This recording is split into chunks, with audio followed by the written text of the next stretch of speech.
Mais tout simplement, d'abord parce que c'est la 4e fois que ce colloque a lieu et je suis venu chaque fois.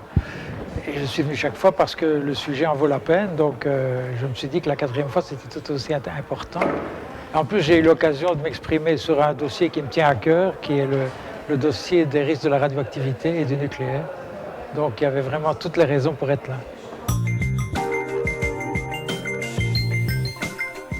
Je suis absolument d'accord depuis le début. Je crois que ça s'aggrave en plus. Les choses s'aggravent.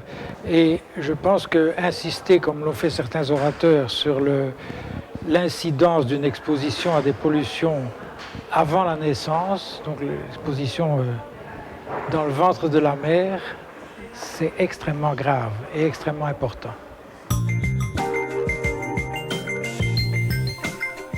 Non, ils ne sont pas du tout pris en compte.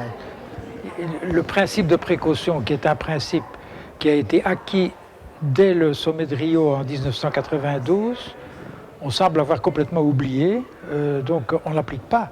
On dit qu'on l'applique, mais on ne l'applique pas. Or, il me semble qu'ici, ça s'impose de façon claire pour toute une série de technologies. Je pense par exemple à la prolifération de tout ce qui est télécommunications sans fil. Il n'y a absolument aucune prise en considération du risque. Aucune. Que ce soit pour la Belgique ou pour les autres pays. Oui, c'est valable dans tous les pays européens. Il n'y a pas de prise en considération des risques.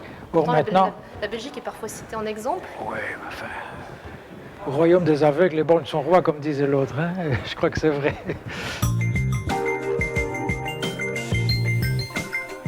Mais je pense qu'il faut surtout faire pression sur le politique. Il ne faut pas être trop gentil avec les responsables politiques. Il ne faut pas les caresser dans le sens du poil. Il faut les interpeller poliment, mais de façon extrêmement vigoureuse. Et depuis le début de votre combat, qui dure déjà depuis plusieurs décennies, est-ce que vous avez senti une évolution dans la classe politique belge ou européenne? Il y a une évolution à la marge, mais il n'y a pas une évolution au cœur de la responsabilité politique.